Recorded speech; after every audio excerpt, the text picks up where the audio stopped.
Olá, voltamos ao segundo bloco do programa Despertar da Consciência. Se você tem alguma dúvida ou sugestão, por favor, envie-nos um e-mail para despertar@tvmundomaior.com.br. Sebastião, falávamos sobre perispírito, né? Eu me lembrei de uma situação que dividiram comigo, de uma mulher que ela foi, quando criança, foi violentada pelo tio. Aí passou um tempo, na adolescência, esse tio tentou violentá-la novamente, mas pegaram ele no ato, defenderam ela, o tio foi preso, teve um problema na cadeia e ele faleceu lá. E aí, depois do falecimento desse tio, ela começou a ter sonhos, como se ela estivesse sendo violentada ou tendo realmente uma relação com esse tio. E na época ela falou que chegou a procurar um centro, uma casa espírita, e nessa casa pediram para ela fazer orações para esse tio, porque era realmente um espírito obsessor, ele ainda não se conformava com a morte física e queria a ajuda dela, queria estar perto dela. É possível ter acontecido isso? Foi só um sonho ou o perispírito, né? Já que nós saímos, né, do corpo físico quando dormimos, pode ter acontecido mesmo essa situação? Allan Kardec fala que o espírito vive pelo pensamento. E se imaginarmos uma situação que está na obra de André Luiz, Nosso Lar, onde a mãe de André Luiz, um ser que evoluiu tanto que já estava fora do orbe terrestre. E imaginar que o seu pai, suas duas irmãs e duas amantes do pai estavam no umbral em situações precárias do desequilíbrio sexual.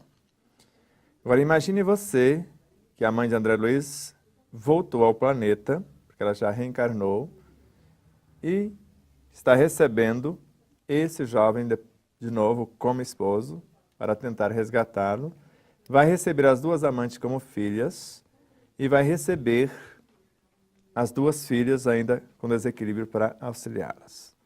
E imagine ainda, eu estou pondo a situação mais grave do que sobrinha e tio,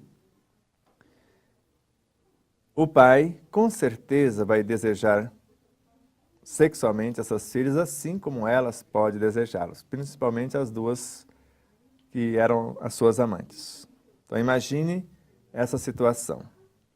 Agora imagine que aqui no plano físico eles resistam o corpo físico, os valores morais, a assessoria desta mãe.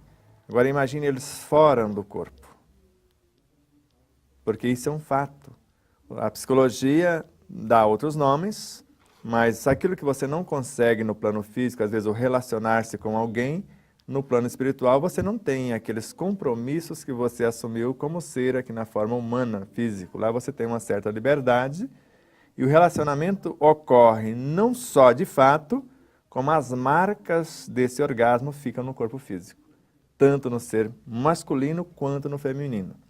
Então não sabemos até onde vai a extensão dos compromissos desses dois jovens, como foram criados, e isso não ficou resolvido, que poderia ter sido solucionado pela educação de ambos, né, mais adequadamente, e depois, para que isso fosse mais ou menos sublimado a ponto de não precisar esses assédios fisicamente falando. Então vamos ver até que ponto a tentativa dessa chamada violência do tio não teve um atrativo da sobrinha.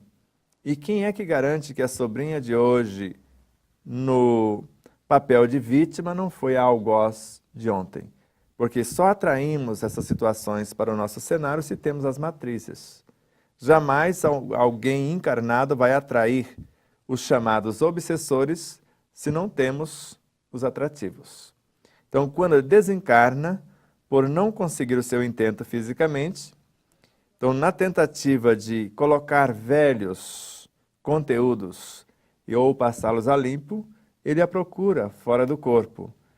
E o que ela sentiu não parece ter sido violência, que até certo ponto, aonde nos consta, ela teve até uma participação diferenciada nesse conúbio mesmo fora do físico.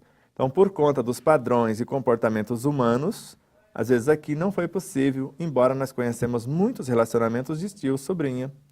Ele talvez atropelou a coisa, poderia ter sido uma amizade valorosa, a proximidade se daria, a troca de energias sexuais se daria sem o ato sexual, porque isso ocorre todo tempo, em todo lugar, porque a energia sexual se troca pelo um olhar, pelo um abraço, pelo um aperto de mão, pela uma comida que eu faço para você. Qualquer coisa que leva a essa permuta de energias, nós estamos sexualmente interagindo com incontáveis realidades. Então, o ato físico é uma coisa mais da necessidade da procriação, da multiplicação da espécie, para a sobrevivência da espécie, vamos colocar dessa forma. Mas, em si, ela não seria necessária se tivéssemos a educação da energia sexual, que basta nos doarmos ao nosso semelhante. Esse ato, esse mecanismo poderia estacionar-se assim como fez Chico Xavier, colocando a sua energia sexual para curar as chagas da humanidade.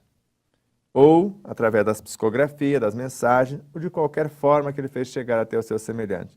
Ou como faz Divaldo Pereira Franco, adotando mais de 600 crianças, com esse tratamento paterno, com essa amorosidade até masculina e feminina simultaneamente, porque ele age às vezes como pai e como mãe.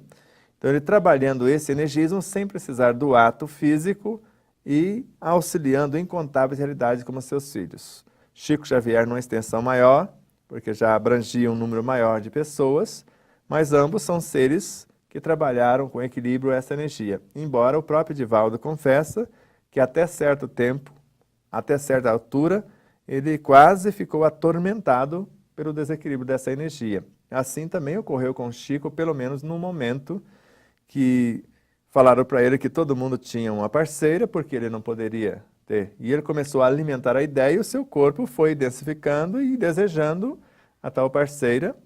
E ele viu-se num desequilíbrio tão grande que se Emmanuel não viesse para orientá-lo, ele teria às vezes se derrapado, né, nesse cenário. Mas precisamos analisar e não ver esse tio como um obsessor, porque não é, porque existem matrizes. Pior do que os obsessores são as nossas más inclinações que o atraem. Agora vamos ver como essa sobrinha usa o seu corpo, os seus pensamentos, a sua conduta, que com certeza deve ter despertado nesse tio alguma coisa. Mesmo sendo criança? Mesmo sendo criança. O espírito, o criança é o corpo.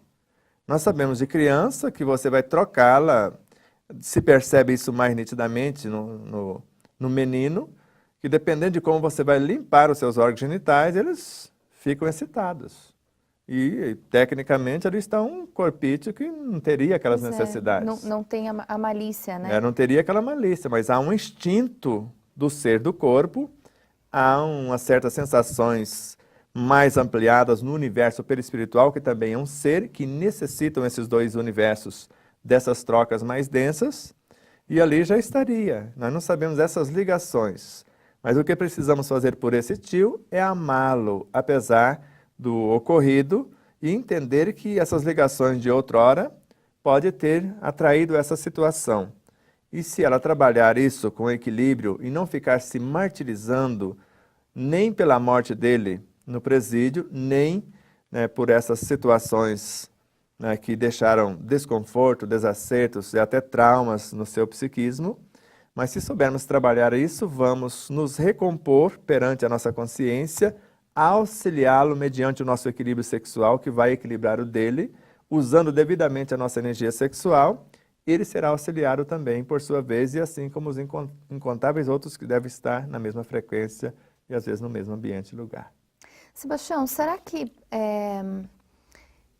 essa falta de entendimento de que um gesto, ou um alimento, ou uma palavra pode ser tão prazerosa e pode nos causar tanto êxtase quanto um ato sexual, por causa da vulgarização do sexo que nós temos hoje? A mídia tem colocado cenas de sexo constantemente em novelas, em filmes, vulgarizou muito. O ato sexual já não é mais aquele ato de amor, aquele ato de procriação. Não tem, mas não é tão valorizado. Hoje parece que é mais valorizado, até pela música. A música lida com o sexo de uma forma promíscua. Será que é por isso que a gente ainda não consegue entender ou não consegue não se desfazer, se desprender dos atos sexuais? Vamos dizer assim, banalizaram uma coisa tão nobre e pura, tão ingênua e até certo ponto inocente.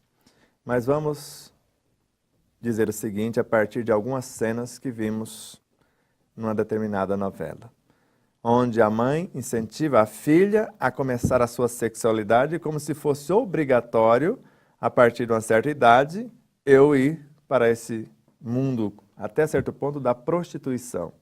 Então nós vemos essa filha resistindo a esse assédio da mãe e dizendo que ela quer escolher de uma forma diferenciada, não é porque a mãe fez daquele jeito, todo mundo ou quase todos fazem, que ela irá fazer.